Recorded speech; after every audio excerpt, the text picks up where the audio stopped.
The Headless Humanoids. The blemmye, also known as headless ones, are beings described as headless humanoids with their facial features located on their chests. The concept of the blemmye dates back to ancient times. They were first mentioned by the Greek historian Herodotus in his work The Histories, written around 450 BCE. Herodotus described them as inhabitants of ancient Libya. The term blemmye itself has various proposed etymologies, including a derivation from the Greek word blemma, meaning look or glance, and moi, meaning close the eyes. The blemmye are typically described as headless beings with their eyes, nose, and mouths situated on their upper chests. The blemmies were often portrayed as fierce warriors, using their unusual anatomy to their advantage in combat. Some theories suggest that the idea of the headlessness might have originated from their combat tactics, where they kept their heads close to their chests while squatting, giving the illusion of being headless. Throughout history, there have been numerous accounts of encounters with the blemmye. In 1211 CE, an explorer named Firms claimed to have discovered a tribe of headless men on an island in Ethiopia. He described them as being 12 feet tall with their eyes and mouths on their chests.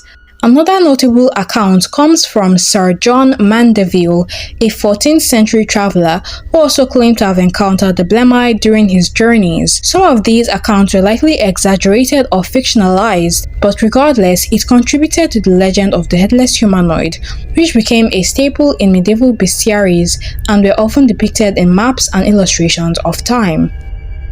Joker in the Closet.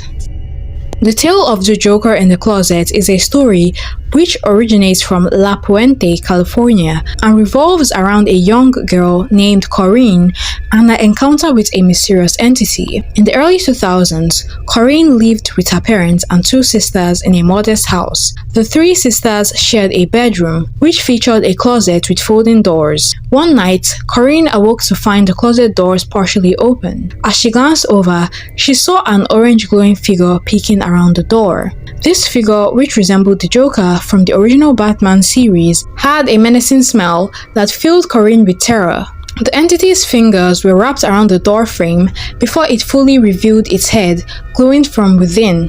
Paralyzed by fear, Corinne buried her face in her pillow and remained motionless until morning. When Corinne told the incident to her parents, they dismissed it as a dream. However, Corinne was convinced of its reality. This wasn't her only experience in the house. She had previously witnessed a pair of shoes taking steps without anyone wearing them, and had seen her Barbie doll fall over and then sit back up on its own. Some speculate that Corinne might have experienced sleep paralysis, a condition where a person is conscious but unable to move, often accompanied by hallucinations. Others suggest that the house might have been haunted, with the entity manifesting as a glowing clown. This theory is supported by the poltergeist-like activities Corinne described. Mystery Man on the Subway. This particular story originates from Manhattan, New York, and dates back to October 1st, 1999. It was on this day that a witness reported an unsettling encounter at Penn Station, a hub known for its constant flow of commuters and its labyrinthine corridors. As the witness ascended the escalator to street level, she noticed a figure standing about 20 feet away near the entrance of the station. This figure, described as a male, was apparently standing about 6 feet 7 inches tall. His face was an unnaturally light grey, almost white, with thick brows and menacing eyes that seemed to pierce through the crowd. His posture was equally strange. He stood with his back arched, shoulders broad, elbows pointing backwards, and his head tilted as if he was scrutinizing the tops of the passerbys' heads, perhaps in search of something or someone. The witness's reaction was one of instinctive fear. She caught a glimpse of his face but quickly turned away. She hurried down the sidewalk without turning back, feeling that if she would turn around for another look, something would happen to her. Venusians on a Plane. The story of Venusians on a Plane is a story shared by an anonymous flight attendant who recounted an unusual encounter with 3 mysterious passengers during a routine flight from Palm Springs, California to Portland, Oregon. The incident occurred sometime between 1985 and 1989.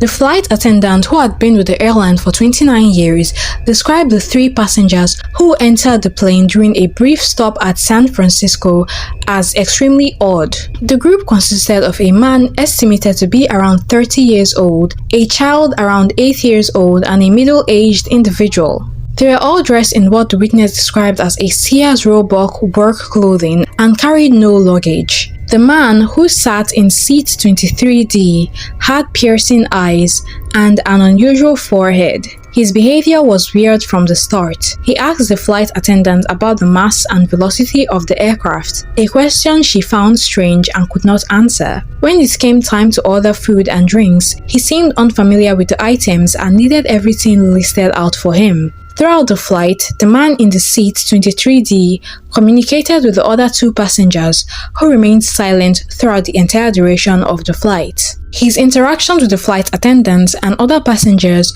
were marked by an odd demeanor and lack of understanding of common concepts. At one point, he engaged in a conversation with the passenger seated in front of him, prompting the flight attendant to eavesdrop by sitting next to someone who she knew.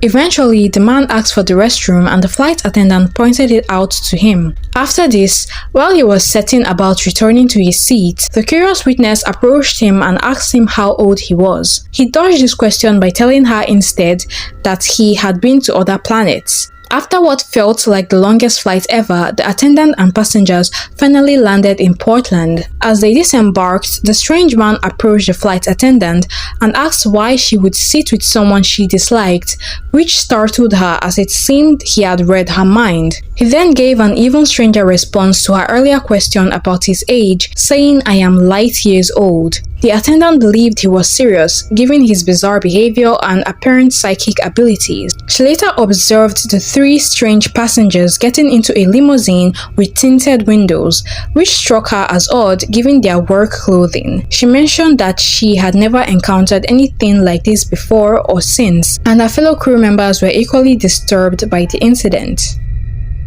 3 hooded figures on the roof. This story, which originates from the Philippines, involves a young boy named Anton de Vera and his encounters with 3 mysterious figures. Anton de Vera's story begins in Marikina City, where he lived with his family. Anton shared a room with his 5 siblings, which included 2 sets of bunk beds, one for his sisters and one for him and his brother. The boys' bunk bed was positioned against a wall with a window. The window was close enough to the top bunk that the person sleeping there could open it for ventilation. When opened, the window provided a view of the backyards of both their house and their neighbors, separated by a camellia tree. One night, while sleeping on the top bunk of the bed near the window, Anton accidentally opened the window. When he woke up and tried to close it again, he saw 3 men standing on the roof of his neighboring house. These figures were dressed in long black robes and had their arms stretched out sideways in a cross-like position. They appeared to be staring directly at Anton, who quickly closed the window and covered it with a pillow to prevent it from opening again. Following this encounter, Anton fell ill with an unknown illness. There are several theories about what Anton might have seen that night. Some suggest that the figures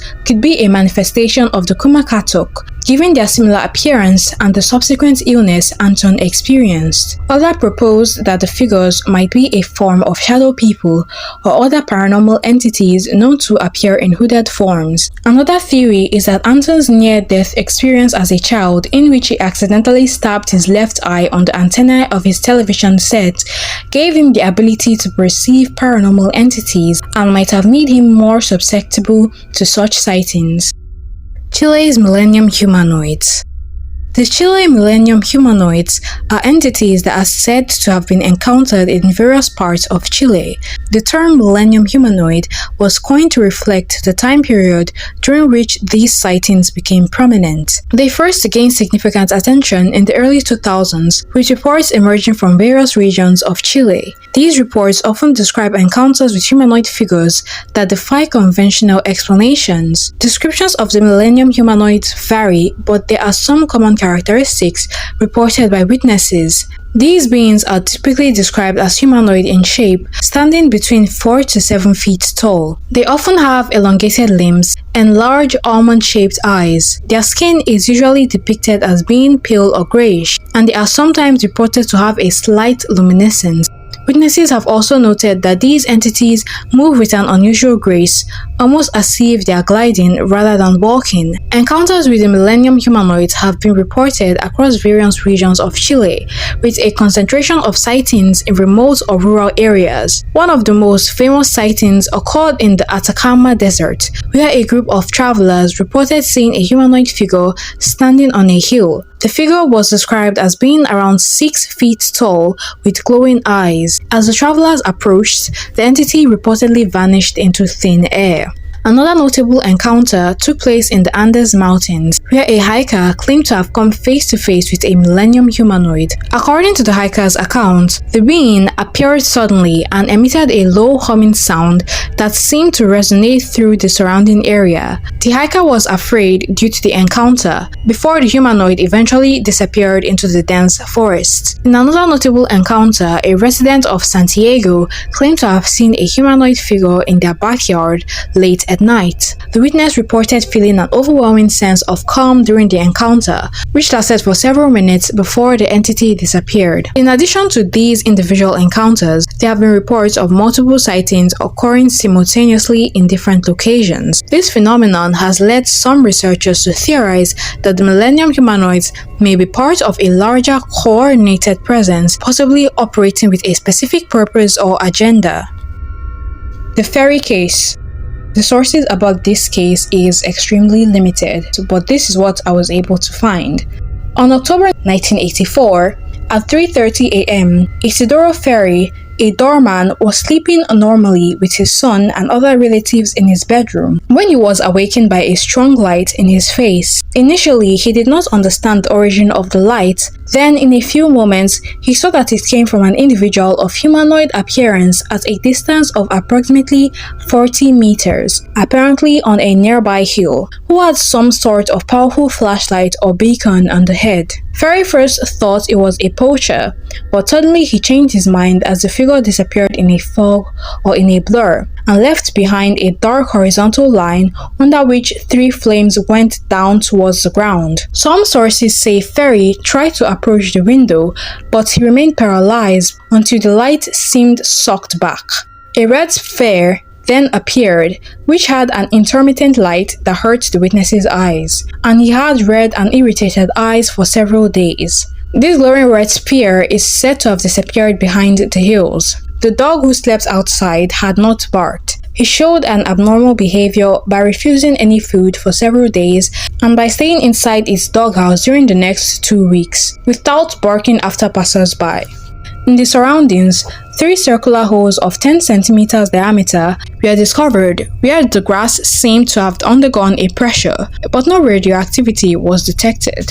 An investigation report into the case was written by Pierre Luigi Sani. A newspaper recalls that the witness appeared in one TV interview with the Ministry of Defense, and policemen and other people insisted his testimony was in good faith. The Cyprus Orange Man. The incident happened on September of 1968 in the Alkalaya Barracks, Cyprus. The witness was a British NCO stationed at the Dekalaya Army Barracks. At 3 a.m. one morning, he was alerted to the presence of an intruder when his wolfhound sat up and began growling. Fearing terrorists had infiltrated the base, the soldier crept towards the door of his room. A high-pitched humming sound started up outside and the wolfhound promptly hid under the bed. The soldier stepped onto the landing outside his room and was confronted by an unknown entity. Floating up the stairs towards him were the disembodied head and shoulders of a humanoid being. The being had a glowing orange face and scarlet hair and was wearing a light blue jumpsuit. It glared at the NCO with prominent unblinking eyes. As it approached the landing, it turned its head full 180 degrees. The witness hastily backed into his room and slammed the door. The humming sound intensified to a deafening pitch. It was accompanied by a sliding noise as though the entity was dragging itself across the landing. The shoulder grabbed the only weapon at hand, an underwater spear gun and fired it straight through the door. The sounds abruptly ceased, but the NCO was too terrified to venture outside again. A patrolling guard discovered him an hour later, still sitting on the edge of his bed, paralyzed by fear. Although the witness soon recovered from his ordeal, his wolfhound was a nervous wreck. For the rest of its life, it remained terrified of the slightest sound. This was another case with little to no source material, so it could most likely be fiction or a hoax. A flying Bigfoot seated on 3 red spheres with a dead dog. The account of the flying Bigfoot was first reported on a subreddit dedicated to high strangeness and paranormal phenomenon. A man reported seeing a Bigfoot-like creature on 3 glowing or metallic red balls hovering over the freeway about 75 yards in the air. The witness slowed his vehicle to about 10 miles per hour to get a better view when the figure began to fly north across a wheat field. He could only see the back of the creature, and it was solid black with what appeared to be a suit or hairy cloak, sitting on what appeared to be 3 spheres connected together. These large round ball-shaped objects had a candy apple metallic glow to them. Shocked, he pulled over.